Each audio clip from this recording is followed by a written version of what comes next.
maintain his dignity while perfecting his artistry.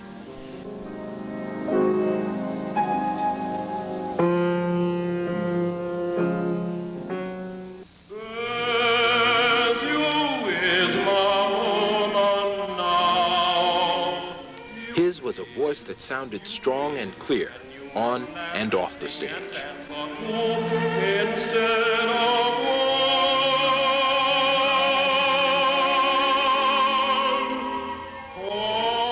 Porgy is a wonderful guy.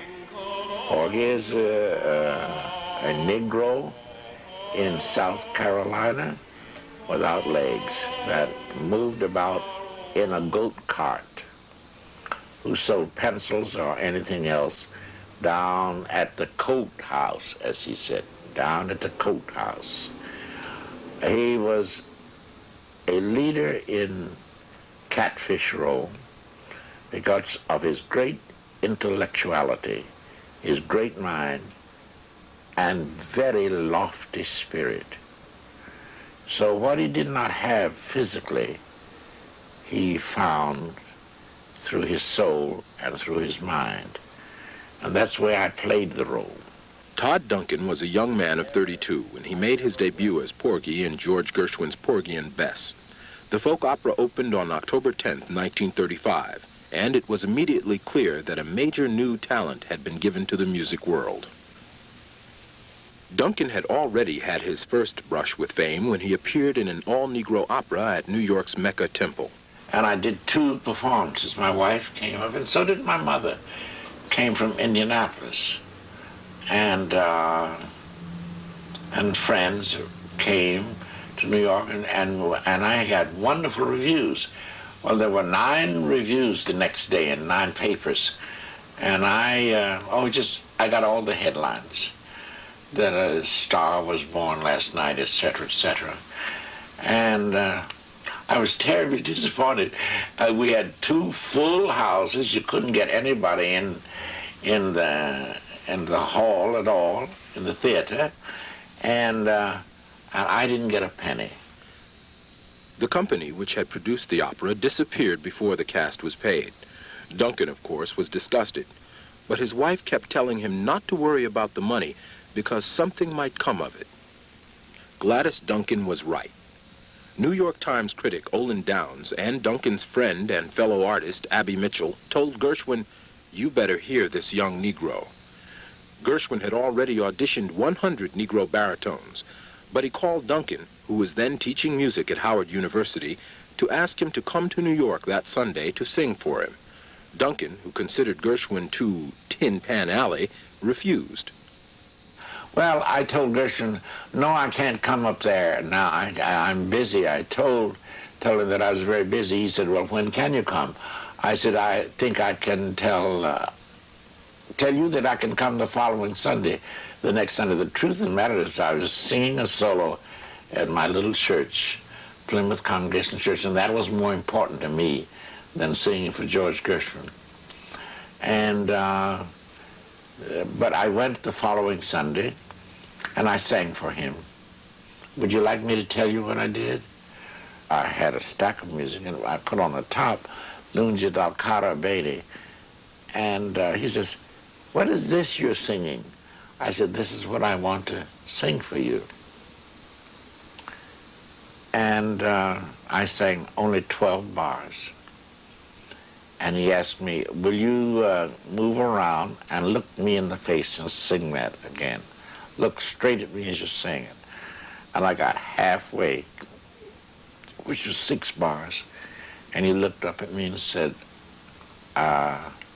will you be my Porgy? And guess what I said?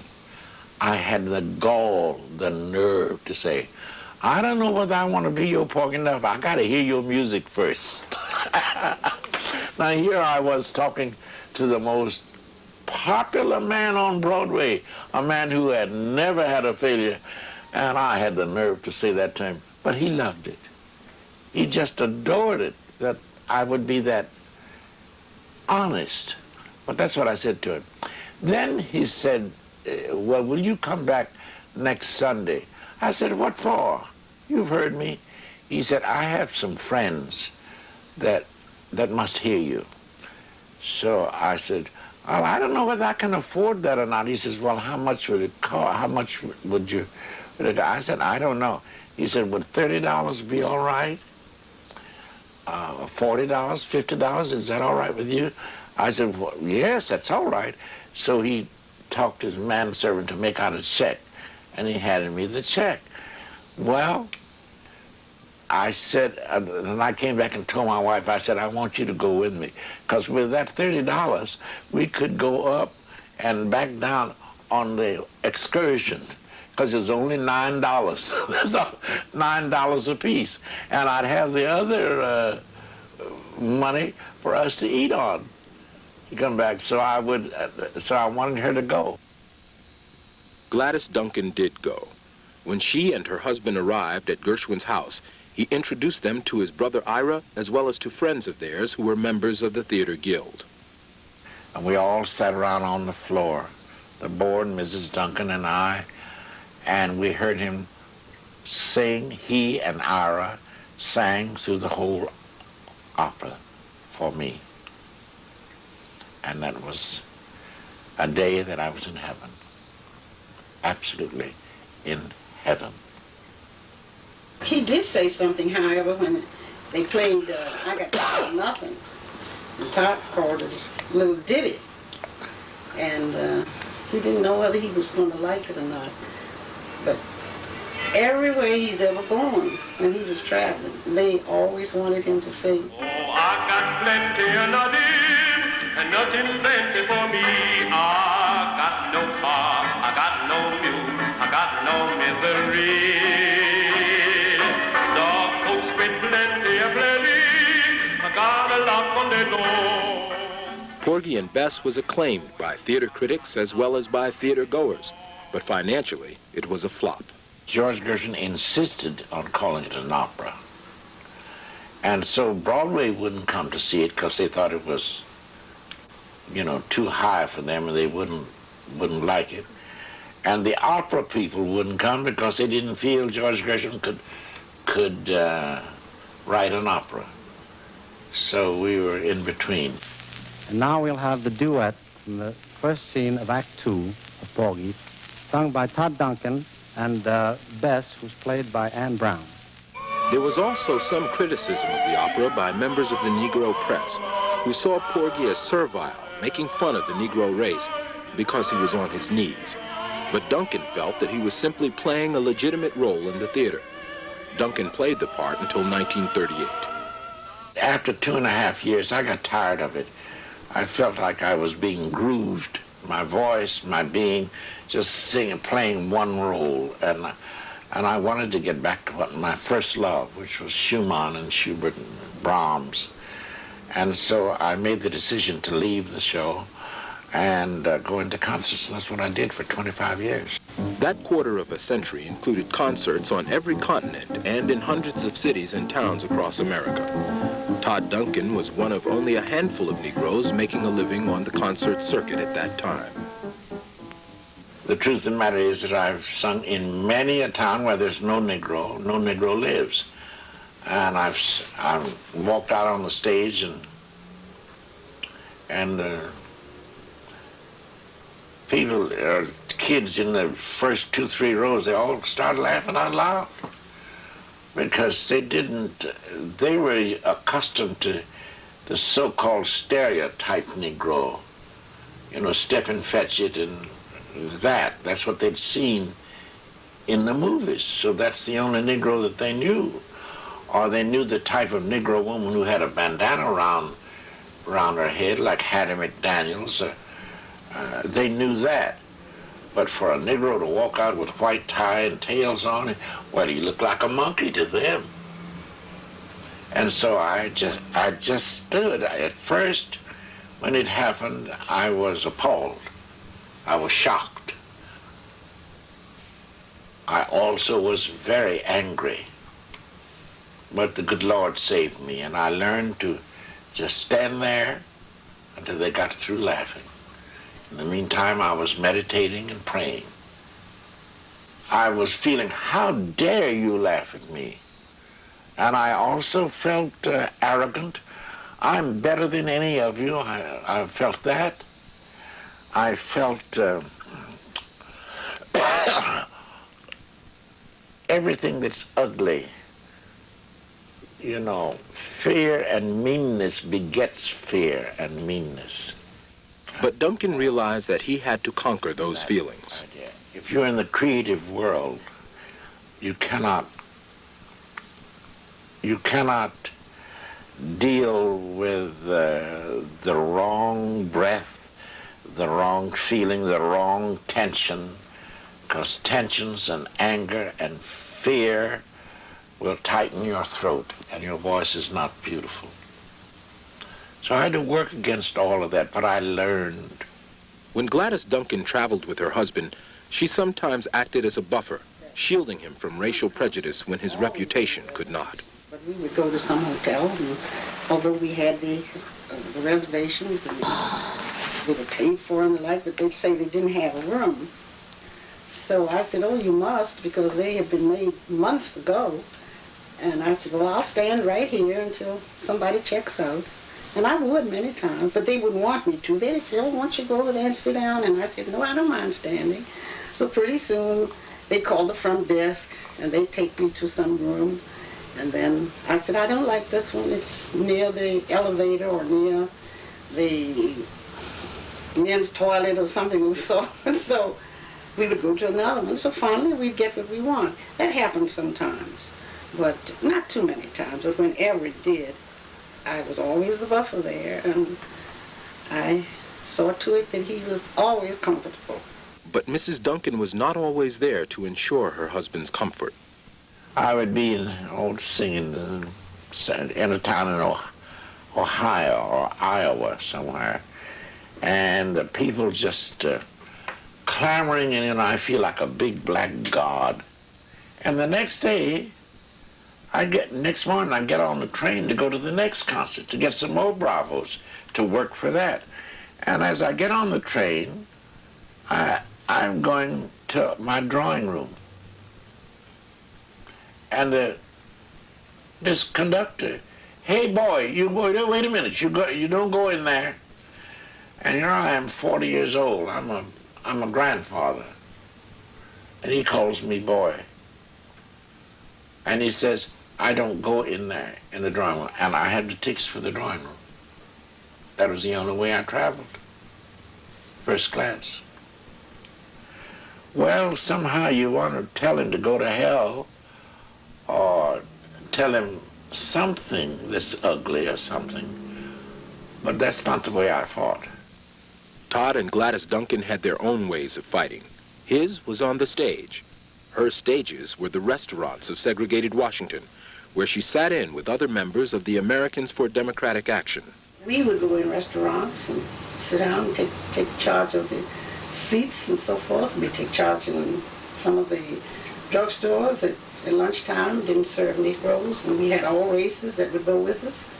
And we had fun because they didn't know who was a Negro or who was a foreigner or who was a Caucasian or who was Jewish or what. And we mixed them up like that so that they wouldn't know. And they wouldn't serve one, and we said, well, why didn't you serve her? I said, because she's colored. We said, no, she's not. She's white. And that would be a real fair colored person. And then if you could speak another language, they were afraid not to serve you because it was at the time that the embassies were just getting involved in the district, and they didn't know whether they were doing anything to insult the embassies or not. So that was really the beginning of what we did. But it was just a beginning.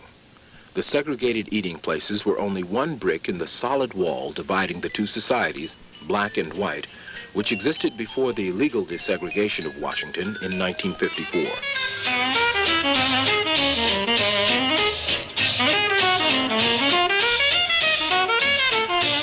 The more fortunate Negroes were able to create their own world of culture and elegance. The Duncans, for example, entertained often in this house at 16th and T Streets Northwest, where they lived for 25 years. But despite having a rich social life, there were still certain creature comforts which they were denied because of their color. Well, there was something that I missed greatly, and that was concerts and theater and opera. And if I could go to if I could go to hear a concert, I had to sit in a row in section O. You go down to Constitution Hall right now, and you'll see way in the corner in the very back is section O. And that's the only place Negroes could sit. And as far as the theater is concerned, you couldn't get to the theater. I couldn't get to the National Theater, and I missed that. Now, what little opera came to Washington, very little, nothing like today, but we couldn't go to that. Well, that was my life, and naturally I missed that. But socially, I didn't miss anything. Todd Duncan was to play a key role in integrating both of those highly regarded Washington cultural institutions, the National Theater and Constitution Hall. The DAR had refused to allow Marian Anderson to appear as a concert artist at Constitution Hall. No Negro had ever appeared. Howard University had presented her before in concert here, and it was sold out. Our little hall at that time was Rankin Chapel, and it's very small, seats 800, and there's no way to get in. And the head of the committee was a dear friend of ours, Cecil Cohen. And Cecil Cohen was having dinner at our house and told us about it. And told us what the situation was, and he didn't know what to do. So the Duncans and others got to work on helping Cohen find a solution. They contacted their friends in high places. The result, of course, was Marian Anderson's 1939 Easter Sunday concert on the steps of the Lincoln Memorial. Todd Duncan had had his own experience with discrimination while on the road in Porgy and Bess. When he learned that the show was scheduled to play Washington's National Theater, the same national that he was not allowed to attend, he announced that he had no intentions of performing at a segregated theater. Ann Brown, Duncan's Bess, was the only cast member to follow his lead. Duncan hired a secretary and began writing letters to influential people: Eleanor Roosevelt, Ralph Bunche, Mary McLeod Bethune, and others. Eventually, the National Theater responded. They called my hotel and said that they could allow Negroes to come in on Wednesday afternoon and Saturday afternoon, the two matinees, and I refused. Then they said that they, after about 5 or 6 days, they claimed that Negroes could sit every performance in the balconies, and I refused. And that's when my union came into the matter, and my bosses in New York, and they said that I was not meeting the situation halfway.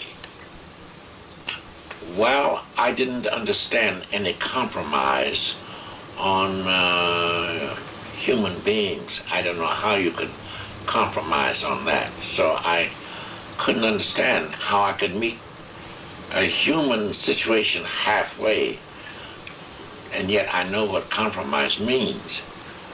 To me, it did not mean to sell your soul, and that's what I could not do. I kept on. Finally, the union said they would fine me $10,000, and I would be out of the union for a year. I wouldn't be able to get any work, and et cetera, all kinds of threats. I just took them, and I held my ground. Well, the bottom line of the story is that, and the historical fact is, that Negroes came and they sat in every part of the theater, down in the first row, third row, fifth row. After the third or fourth performance, the manager of the National Theater went backstage to see Mr. Duncan in his dressing room. He said that hundreds of Negroes had attended the performances and that there had not been one incident, that not one white person had asked for his money back. I said to him, "Thank you for telling me that, but I already knew that would be. I already knew that." I said, "You must understand that the people that came to hear us and to hear me, and that paid that money to sit in the second row, third row, fourth row, are all very high-class people, just like any of the others." But Duncan's battles were not over once he integrated the National Theater. As the first Negro to sing a traditionally white role with a white opera company, he forced opera-goers to become colorblind. He played numerous roles that had always been cast with whites, including Tonio in Pagliacci and Escamillo in Carmen. By 1945, Duncan's career had expanded to include movies. The first was Syncopation with former child star Jackie Cooper. Duncan made his second and last film 10 years later. Unchained told the story of the California Institute for Men in Chino, California, an experimental prison which had fewer restrictions than other penal institutions of the day. One of the roles which Duncan cherishes most sought him out while he was on concert tour in Australia. He received a script for a play called Lost in the Stars, which he asked his wife to read. She said, "You just have to take it, you have to take it, you just have to." And I said, "Well, you have to read it to me." So she started reading it. And so she got about halfway. And I knew God had sent that script to me. I knew that I had to take it. Duncan played Stephen Kumalo, a South African minister who loses his faith in God and in people after his son is unjustly sentenced to death for murder. And we're lost out here in the stars, little stars, big stars, glowing through the night. Music had always been a part of Todd Duncan's life. His mother taught piano to neighborhood children. But you see, I was always lying under the piano or sitting around bored or something with the children taking lessons. And I think by osmosis, I was just taking it all in all the time. I don't know when I started. When he was 4 years old, his mother found him playing a two-part Bach invention on the piano. After that, she began giving him lessons. When Duncan was in high school, he attended a concert at the Brown Theater in Louisville, Kentucky. It was to be a turning point in his life. I was sitting there by myself, alone, and just waiting for this handsome, this wonderful man to come out. And this little bit of jet black man with these pink lips walked out on the stage. Now you see, white people are not the only ones that have these silly things in their mind. We had them. And I said, "Ooh, ain't he ugly," to myself. And I said, "Is this what I've spent all of my money for, to come see this little ugly black man?" And Roland Hayes started singing. And I thought, "Oh, he's nice looking." Time he got to the third song, I thought he was some kind of god. I think it was on that day that I made up my mind, I want to be a singer, and I want to be just like him. He's the one, I want to be just like him. And I practiced walking like he walked out on the stage. And I wanted to look like him and sing like him and be like him. 25 years later, I was singing at the concert hall, and he was in the audience. And I looked up after the first group, and he was in the box, see. And I said to my accompanist, "Is that Roland Hayes up there in that box?" He says, "Yes, I thought you knew it." And I went out for the next set of songs and forgot my words. I had my whole concentration left me. I just was so scared, not for 3,000 people, but that one man. So you ask me about somebody who's a god. He's the only person in the world I was ever scared of. When he came backstage, I said, "Gee, I wish you hadn't come to this concert." He said, "Why?"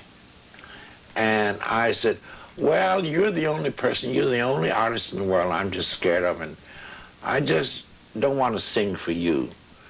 And he said, "I've come back to say something to you. Whatever mantle I have, I leave it with you.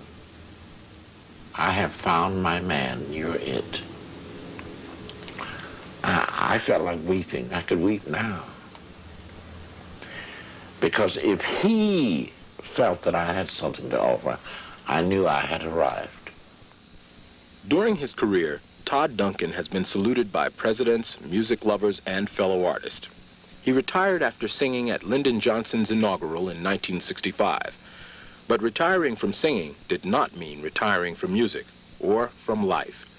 Duncan served as the first president of the Washington Performing Arts Society, among other activities, and he returned to the profession which he had practiced before he got that memorable phone call from George Gershwin, teaching music. His students perform with opera companies around the world.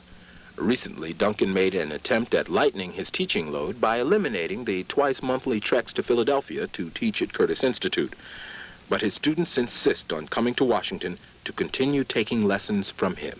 Now that I've been teaching for the past 17, 18 years, I have a very deep feeling inside of me that I will never die, that I will live through my students.